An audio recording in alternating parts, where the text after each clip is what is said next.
네, 안녕하십니까. 질병관리청장입니다. 현재 코로나19 유행 상황과 정부의 대응 방안에 대해 말씀드리겠습니다. 최근 코로나19는 6월 말 증가 추세로 전환 이후 여름철 유행이 지속되고 있습니다. 이번 여름철 유행의 원인으로는 지난 겨울 코로나19 유행이 그리 크지 않았고 코로나19 예방 접종률이 비교적 낮았던 점을 들 수 있습니다. 또한 면역 회피 능력이 높은 KP3 변이가 확산되고 에어컨 사용으로 인한 실내 환기 부족, 휴가철 이동량 증가 등이 복합적으로 작용했습니다. 이러한 특징을 가진 올해 여름철 유행은 8월 말 정점에 도달할 것으로 보이고 유행 규모는 작년과 유사할 것으로 전망됩니다. 다만 현재 변이 비중이 가장 높은 KP3에 대한 국내외 기관 분석 결과 중증도와 치명률이 이전 코로나19 오미크론 계열 변이주와 비교하여 큰 차이가 없는 것으로 평가되고 있습니다. 지난 4년간 코로나19 누적 치명률은 0.1%이고 특히 오미크론 변이 이후 23년도 국내 코로나19 치명률은 0.05%로 계절 독감과 비슷합니다. 현재 유행 상황은 지난 2020년부터 22년 코로나19 대유행과 같은 위기 상황이 아닌 코로나19가 엔데믹화되는 과정의 일환으로 봐야 합니다. 이번 여름철 유행으로 다시 거리 두기를 하거나 위기 단계를 올리면서 대응해야 하는 수준은 아니고 현행 의료 체계 내에서 관리 가능하다고 판단하고 있습니다. 다만 연령별로 코로나19 치명률을 보면 50세 미만은 0.01% 이하로 크게 걱정할 수준은 아니지만 60세 이상부터 치명률이 높아지고 특히 80세 이상은 1.75%로 급격히 높아집니다. 이런 이유로 고령층이 감염되지 않도록 주의가 필요합니다. 지금 중요한 것은 고령자와 기저질환자와 같은 고위험군을 보호하여 건강 피해를 최소화하는 것입니다. 정부는 고위험군 보호를 위해 다음과 같은 방역 조치를 시행 중입니다. 첫째, 요양병원 등 감염병 취약시설에 대한 관리를 강화하였습니다. 질병관리청은 지자체와 합동 전담 대응 기구를 운영하여 감염병 취약시설의 환자 발생 초기 단계부터 집중 관리하고 있습니다.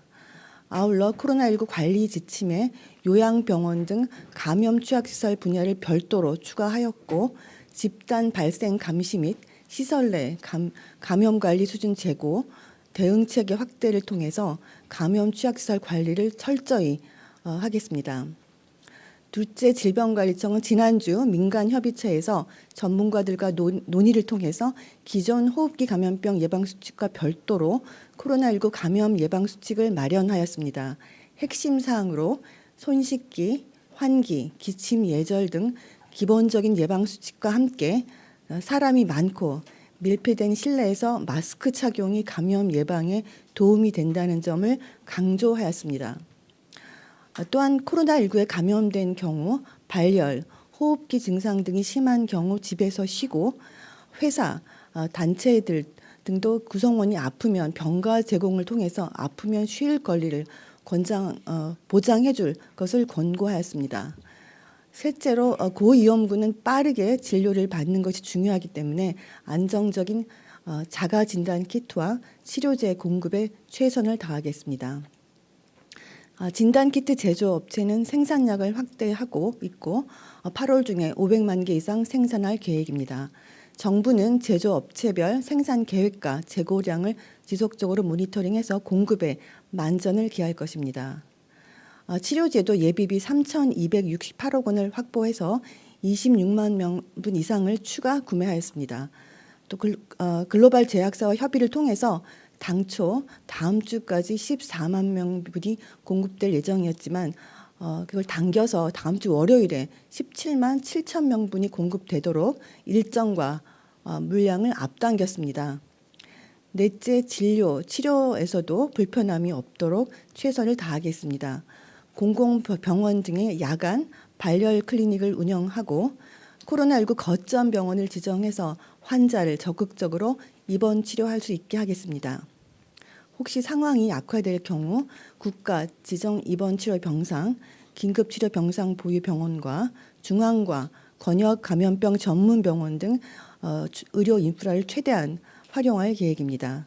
아울러 10월에는 24, 25년 절기 코로나19와 인플루엔자 동시 예방 접종을 실시할 예정으로 고위험군에 해당하는 65세 이상 어르신, 면역 저하자, 또 감염 취약시설 입소자 대상으로 무료 접종을 실시할 계획입니다.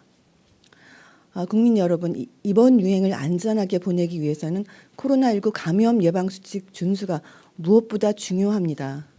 손 씻기, 환기, 기침 예절과 같은 기본 예방수칙 준수를 강조드리며 의료기관과 감염 취약시설 방문자와 종사자는 마스크 착용을 강력히 권고드립니다.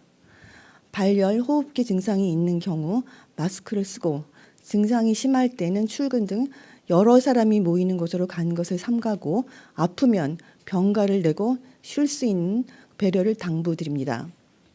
또한 어르신 등 고위험군은 밀폐된 다중시설 이용 시 마스크를 꼭 착용해 주시고 실내에 다수가 모이는 행사 등은 당분간 참여를 자제해 주실 것을 권고드립니다. 향후 코로나19는 크고 작은 유행을 거치며 인플루엔자와 같은 상시 감염병으로 자리 잡을 것으로 예상됩니다. 지난 4년간 여러 위기를 국민 여러분과 함께 극복했듯이 이번 여름철 유행도 큰 문제 없이 이겨낼 것으로 믿고 있습니다. 정부는 코로나19 유행 기간 동안 감염병 특성과 유행 양상 등 여건에 따라 대응한 경험을 토대로 해서 이번 여름철 유행에도 최선을 다해 대응해 나가겠습니다. 질병관리청은 현재 입원 환자 모니터링과 하수 감시, 변이 분석 등 다층 감시 체계를 통해서 코로나19를 비롯한 호흡기 감염병을 면밀히 감시하고 있습니다. 또한 고령자, 고위험군을 안정적으로 보호하도록 치료제 공급과 백신 접종 준비에 만전을 기하겠습니다. 아울러서 코로나19가 상시 감염병 중 하나로 잘 관리될 수 있도록 관계기관과 협력하고 전문가 단체 의견을 경청하겠습니다. 네, 지금 저희 청 내부 그리고 또 외부 전문가들이 이제 유행 양상 예측을 하고 있는데요. 그 다음 주 정도에 정점을 찍을 것으로 예측을 하고 있는 가운데 그 실제로 발생 규모는 그 예상보다 다소 낮아질 수도 있습니다. 특히 이제 그 증가세가 지난주에 좀 다소 둔화가 됐고 아마 그 둔화가 된 그 이유는 국민 여러분께서 이 방역 수칙, 예방 수칙을 잘 지켜주신 덕분이 아닐까 생각을 하고 있어서 계속 그렇게 국민 여러분들께서 예방 수칙을 잘 지켜주시면 예상보다 실제로 발생 규모 저희가 발표드린 그 발생 규모보다 더 낮아질 수 있는 그런 상황이라고 생각을 하고 있습니다. 그리고 치료제 그 도입이 예상보다 좀 더 빨리 돼서 현장에서 좀 더 빨리 활용될 수 있어서 그런 것들도 비교적 지금 생각보다는 빨리 안정화하는 데 도움이 될 것으로 생각이 듭니다. 그리고 정부의 대응 그 조치 지금 위기 단계가 관심 단계로 유지되고 있는데 지금 일단은 그 이전에 2020년에서 22년까지의 그런 위기 상황과는 달리 지금은 굉장히 중증도나 치명률이 낮아진 그런 바이러스가 유행을 하고 있는 것이고 그리고 현재 그 뭐 의료 대응이나 그 상황이 그렇게 지금 아주 위급한 상황은 아닙니다. 그래서 실제로 응급실 방문하는 환자, 코로나19 환자의 대부분이 중등 이하의 환자이기 때문에 그렇게 큰 그 위기라고 보지는 않고요. 그래서 위기 단계를 조정해서 상향시켜서 지금 그 관리할 정도의 그런 상황은 아니라고 판단을 하고 있습니다. 그 학교도 그 코로나19 감염 예방 수칙을 학교용으로 만들어서 지난주 금요일부터 시행을 하고 있습니다.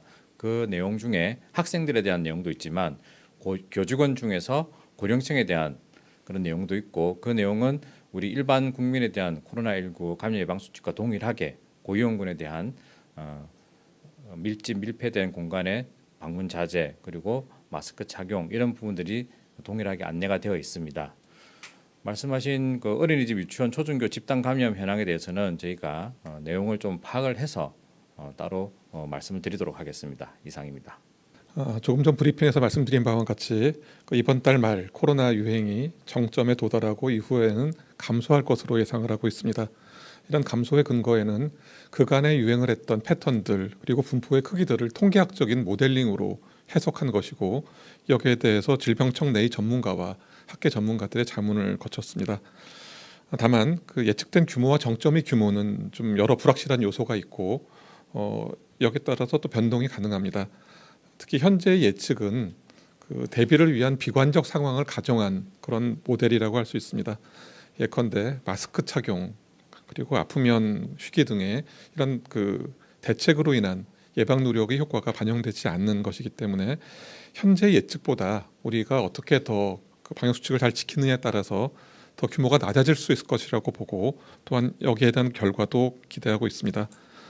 그리고 그 예년 추세나 올해 규모의 변화에는 여러 가지 기여 요인이 있습니다. 말씀드린 것처럼 새로운 변이라든가 이런 계절적인 요인은 상당히 크게 작용을 합니다. 그 KP3라는 변이라는 그 특징이 특히 이번 그 유행에서 우리나라뿐만이 아니라 일본, 영국, 또 미국 이런 나라들에서 비슷한 유행 패턴을 보이고 있고 또 비슷한 규모로 증가했다가 감소하는 이런 양상을 보이고 있습니다. 10월 중에 이제 시작하는 예방 접종은 저희가 대상을 그 65세 이상 면역 저하자 등 고위험군을 대상으로 하고 있습니다. 그렇지만 일반인도 그 백신을 맞는 것이 훨씬 도움이 됩니다. 그래서 저희 연구 결과에 따르면은 그 백신을 맞는 경우에는 백신을 맞지 않는 경우에 비해서 감염의 위험이 3분의 1로 줄고 그다음에 입원의 위험은 4분의 1로 그리고 중증화의 위험은 5분의 1로 주는 것으로 나타나고 있습니다. 그래서 일반인들도 그 인플루엔자 접종을 맞으시는 것과 동일하게 코로나 백신 접종을 맞는 것이 좋다는 말씀을 드리고요. 지금 어느 정도의 가격으로 맞는지에 대해서 질문을 주셨는데 현재 그 일반 접종을 할 때의 단가는 아직 정해지지 않았습니다. 현재 백신사에서 내부적으로 검토 중에 있는 것으로 알고 있습니다.